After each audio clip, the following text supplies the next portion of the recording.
너 동생이 쓴 글을 보고 너가 어떻게 동생을 때렸는지 알게 됐어. 그걸 보고 내가 너한테 사랑을 못 줘서 그런 거라 너무 미안하더라. 그 말을 들은 형은 아니라고. 저한테 사과하라고 했지만 어머니께서는 이렇게 대답했습니다. 아니야. 나는 너한테 사과해야 돼. 가슴이 덜컹했습니다. 나는 형을 용서한 거지 부모를 용서한 게 아니라고. 나한테 왜 사과 안 하냐고 화를 내고 싶었지만 말이 나오지 않았습니다. 안녕하세요. 나리랑입니다. 오늘의 이야기는 우울증으로 인한 자살 충동을 벗어나기 위해 알바를 시작한 것과 그로 인해 대인기피증이 있다는 사실을 깨닫게 된 이야기입니다. 20살 이후 뉴질랜드에서 겪은 부당해고와 심장마비, 그 일을 통해 생긴 공황장애와 분노를 4년간의 노력 끝에 이겨내고 다시 취직하게 된 직장에서 겪게 된 이유 없는 괴롭힘으로 인한 퇴직, 20살 이후로 사회에 나가기 위한 제 발걸음은 처참히 뭉개지고 실패로 돌아가기만 했습니다. 처음에는 그냥 운이 안 좋은 거다. 좋은 대우받는 직장으로 가면 괜찮을 거다라 생각하며 코딩을 배우기 시작했습니다. 하지만 연속된 실패는 제 안에 두려움을 각인시켰고 그것은 제가 다시 사회를 향해 나가고자 하는 의지와 열정을 크게 깎아놓았습니다. 때문에 매일 하던 달리기도 관두게 되고 처음에는 공부했던 내용들을 블로그에 정리해가며 그래도 열심히 공부했지만 점점 흥미가 떨어지며 블로그 글을 쓰지 않기 시작하고 공부량도 점점 줄기 시작했습니다. 그러면서 자신감이 크게 떨어짐과 동시에 우울감이 극심해져 갔습니다. 그리고 밤이 되면 제 인생을 비관하기 시작했습니다. 그러면서 5살 때부터 형의 폭력을 5년간 겪으며 이미 내 인생은 망가졌다고 생각하기 시작했고 그와 함께 제가 겪은 폭력을 아직까지도 몰랐던 부모님이 원망스럽기 시작했습니다. 그래도 그 원망에 빠져 살고 싶지 않았던 저는 나중에 기회가 된다면 이 사실을 알게 되었음에도 나에게 사과하지 않은 어머니께 사과를 요구하겠다 생각했습니다. 그리고 머지않아 추석이 다가왔고 형이 집으로 왔습니다. 가족 다 같이 열심히 전을 부치고 정리를 마치니 어느덧 저녁이 되었습니다. 부모님은 오랜만에 가족이 모두 모인 것을 기념하기 위해 족발과 술을 사 함께 먹으며 얘기를 나눴습니다. 그러다가 어머니가 말을 꺼내셨습니다. 너 동생이 쓴 글을 보고 너가 어떻게 동생을 때렸는지 알게 됐어. 그걸 보고 내가 너한테 사랑을 못 줘서 그런 거라 너무 미안하더라. 그 말을 들은 형은 아니라고. 저한테 사과하라고 했지만 어머니께서는 이렇게 대답했습니다. 아니야, 나는 너한테 사과해야 돼. 가슴이 덜컹했습니다. 나는 형을 용서한 거지 부모를 용서한 게 아니라고. 나한테 왜 사과 안 하냐고 화를 내고 싶었지만 말이 나오지 않았습니다. 부모님이 얼마나 노력한지 알고 형이 저를 때렸지만 그 죄책감에 얼마나 괴로워하는지 알기에 가족을 더 큰 고통에 빠뜨리고 싶지 않아 좋은 게 좋은 거지라며 아무 말도 하지 않았습니다. 그렇게 식사를 마치고 자기 위해 방에 들어가 누웠는데 눈물이 나기 시작했습니다. 나의 고통은 아무도 알아주지 않고 아무도 나를 도와주지 않고 아무리 내가 노력하고 열심히 도움이 되려 해도 나를 괴롭히는 이 세상의 인간들이 전부 싫어졌습니다. 그것엔 제 가족도 포함이었으며 그 모든 것을 이겨내지 못하고 자꾸 꼬꾸라지는 자신도 포함이었습니다. 그렇게 제 인생을 비관하다 보니 앞으로의 희망이 전혀 보이지 않았습니다. 미래에 웃고 있고 행복을 즐기는 자신의 모습이 그려지지가 않았습니다. 그래서 겨우 사그라들었던 자살 충동이 다시 모습을 드러냈습니다. 하지만 이 충동은 옛날과 같지 않았습니다. 옛날에는 그저 힘들어 이 모든 것을 끝내고 싶단 마음에 습관적으로 죽자라는 말이 입 밖으로 나왔던 반면 이번에는 제가 어떻게 죽을지에 대한 계획과 그것을 실행하는 자신의 모습이 그려졌습니다. 또 이전에는 죽는 순간을 상상하면 두려웠지만 이번엔 그런 게 없었습니다. 그냥 지금 바로 나가서 실행할 수 있을 정도로 죽음에 대한 두려움이 없었습니다. 아이러니하게도 그런 제 자신이 무서웠습니다. 죽는 순간이 무서운 게 아닌 지금 당장이라도 죽을 수 있는 용기와 실행력을 가지고 또 그것을 바라는 제 자신이 진짜 그것을 행할까봐 그것이 무서웠습니다. 기분이 묘했습니다. 죽음을 바라면서 죽음을 바라지 않는 기분. 이 느낌을 스스로도 뭐라 설명해야 할지는 잘 모를 정도였습니다.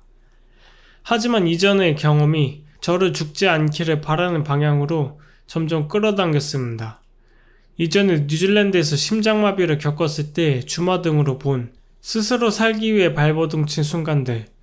저는 그 순간들을 다시 떠올렸고 고통 속에서 견뎌내며 살아와준 자신에 대한 감사와 고통이 두려웠을 뿐 사실 언제나 살고 싶었고 살기 위해 발버둥 쳤던 제 모습이 떠올랐습니다. 그래서 이대로 죽으면 안 된다고 모두가 잠든 새벽 노끈을 들고 공원에서 스스로 목을 매려 하는 충동을 계속 지워나가려 했습니다. 매일 밤 그런 사투를 벌였습니다. 하지만 상황은 점점 악화되기만 했습니다.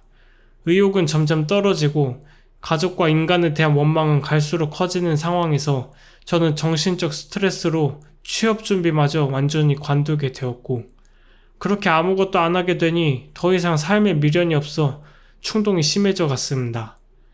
이대로 집에 가만히 있으면 저는 저를 막지 못하고 결국 죽음에 다다를 것만 같았습니다. 그래서 내가 살아가야 하는 아무 이유나 만들어야겠다고 생각하며 도전을 하게 되는 게 바로 알바였습니다. 결심했다고 바로 실행했던 것은 아니었습니다. 새로운 것을 시도할 힘도 열정도 없었기 때문에 저는 결심했음에도 불구하고 자꾸 자기 합리화를 하며 회피했습니다만 시간이 지체될수록 스스로의 상태에 대한 심각성을 느꼈기 때문에 2주를 버티다가 결국 알바에 지원하게 되었습니다. 알바를 지원할 때는 뭔가 소도살장에 끌려가는 기분이었습니다. 최대한 여건 괜찮고 일 많이 안 하고 집이랑 가까우면서 잘 안 뽑힐 것 같은 곳에 2곳만 넣었습니다. 지원해놓고 제발 안 됐으면 좋겠다 기도했지만 바라는 대로 안 되는 게 세상이라 이런 마음을 먹은 순간 무조건 붙을 거라는 예감이 들긴 했습니다. 그렇게 문자로 제가 지원했던 집 근처에 있는 카페에서 면접을 보고 싶은데 저녁 6시까지 면접을 보러 오라는 연락이 왔습니다. 심장이 막 쿵쾅댔습니다. 집에서 나가는 게 오랜만이라 사람 만나는 것도 너무 오랜만이고 다시 일한다는 생각에 긴장한 것 같았습니다. 그래서 집에서 생난리를 치면서 소리 지르다 막상 면접을 봤는데 너무 별거 없었습니다. 특별히 질문하는 것도 없고 그냥 시키는 대로 매뉴얼 잘 지키면서 일할 수 있냐는 것만 물어보시길래 된다고 하니 붙었습니다. 고딩 때 알바 면접을 한 달간 60개 보고 겨우 붙은 적이 있어서 원래 알바 붙는 게 이렇게 쉬운 건가 싶기도 하고 왜 이렇게 쉽게 뽑히는 거야 하며 짜증이 나기도 했지만 이젠 정말 돌이킬 수 없게 되었습니다. 저는 이제 진짜 알바를 시작하게 되었습니다. 그렇게 알바가는 첫날을 맞이했는데 너무 기분이 안 좋았습니다. 속도 안 좋아서 밥이 안 들어갔습니다. 너무 긴장되고 하루 종일 심장이 쿵쾅대며 호흡도 가빠진 듯 했습니다. 알바 갈 시간이 다가올수록 절망적인 기분이 들며 도망치고 싶고 알바를 도전한 자신의 선택이 마구 후회되었습니다. 그래도 제가 알바를 나가지 않는 것은 큰 민폐이기 때문에 결국 옷을 갈아입고 알바처로 향했습니다. 알바하는 장소가 가까워질수록 숨이 안 쉬어졌습니다. 그리고 속이 매우 울렁거리며 사라졌었던 공황장애의 징조가 다시 올라옴과 동시에 크게 불안해졌습니다. 지금 약을 가지고 있지 않은데 알바하다가 쓰러지면 알바에서 잘리는 것도 문제지만 그렇게 된다면 저는 다시 시작할 용기를 전부 잃을 것만 같았습니다. 때문에 알바처 바로 앞에 도착했을 때 마구 헛구역질을 해댔지만 호흡을 정리하며 여기서 포기하지 말자. 심호흡을 하면서 마음을 다잡으면 괜찮을 거야 하고 스스로를 다독였습니다. 그렇게 가게 앞에서 5분간 서성이며 헛구역질을 하니 조금 진정이 되었고 가게 안으로 들어갔습니다. 가게의 매니저님과 다른 알바분들은 다행히 너무 친절했습니다. 알려주는 것도 잘 알려주시고 실수해도 크게 뭐라 하지 않으며 잘 수습해 주셨습니다. 하지만 저는 그런 게 단 하나도 보이지 않았습니다. 그냥 거기 있는 것 자체가 미칠 것 같았습니다. 길거리에 사람들 봤을 때는 괜찮았지만 앞으로 이 사람들은 나랑 같이 일할 사람이라는 생각을 하니 너무 무서웠습니다. 이 사람들이 지금은 친절하지만 앞으로도 계속 이럴까? 내가 실수한 것 때문에 화나지 않았을까? 나중에 나에 대한 뒷담화를 하는 게 아닐까? 내가 지금 일을 잘 하고 있는 걸까? 못하면 또 버림받는 거 아니야? 수십 수백 개의 피해망상이 저를 옥죄어오며 괴롭히기 시작했습니다. 저는 식은땀이 나기 시작했고 저도 모르게 다리가 덜덜 떨리기 시작했습니다. 하지만 그것을 들키면 안 되었기에 가까스로 억누르고 다른 분들이 말을 걸면 최대한 아무렇지 않은 척 대답했습니다. 덕분에 다른 분들은 눈치채지 못한 것 같았지만 그런다고 제 상태는 변함이 없었습니다. 그렇게 첫날을 겨우 마치고 집에 돌아왔습니다. 지금 자신이 얼마나 심각한 상태인지 알게 되었습니다. 직장에서 너무 안 좋은 사람들만 만난 탓에 그 트라우마가 대인기피증이란 병을 만들어낸 것 같았습니다. 이런 상황에서 다음날도 알바를 가야 한다는 것이 절망적이었습니다. 그렇게 다음날을 맞이했습니다. 그날은 밥이 하나도 들어가지 않았습니다. 점심에 부모님과 중국집에 갔는데 제 짜장면이 나온 걸 보자마자 속이 울렁거렸습니다. 그래도 돈이 아까워 짜장면을 한 젓가락 집어 입에 넣었지만 넘어가지 않았습니다. 오랫동안 입에서 씹어 겨우 한 모금 먹었습니다만 더 이상 먹을 수가 없었고 그대로 남기고 집으로 돌아왔습니다. 어머니께서는 이렇게 안 먹으면 일할 때 기운이 없어서 어떡하냐며 저에게 귤이라도 먹고 가라 하셨습니다. 그렇게 귤 하나를 겨우 삼키고 나가기 위해 샤워를 하는 도중 속이 너무 울렁거려 결국 얼마 되지도 않은 뱃속의 음식물을 전부 토해냈습니다. 그렇게 알바에 가 어제와 같이 일했습니다. 사람들의 시선과 말소리에 스스로를 피해망상으로 가두고 괴롭혔습니다. 그 두려움 속에서 겨우 버텨 그날 일을 마쳤고 집에 돌아왔습니다. 모두가 자고 있는 어두운 밤, 집에 돌아온 저는 옷을 갈아입고 잠을 자기 위해 방에 누웠습니다. 지금 상황이 너무 힘들었습니다. 과연 나아질 기미가 있는 건지 확신이 없었습니다. 그나마 나은 게 있다면 지금 당장 내일 알바 가는 게 걱정되는 탓에 죽을 생각을 할 여유가 없다는 거? 좋은 건진 모르겠지만 그래도 최악은 면한 것 같았습니다.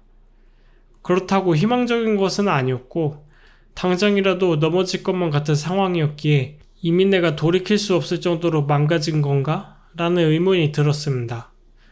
그래도 지금 할 수 있는 게 이것밖에 없었기에 이번 도전이 인생의 마지막 기회라고 생각하며 버티자고 마음먹은 뒤 눈을 감았습니다. 제발 삶을 살아갈 희망이 생기기를 바라며. 오늘의 이야기는 여기까지입니다. 영상 시청해주셔서 감사합니다.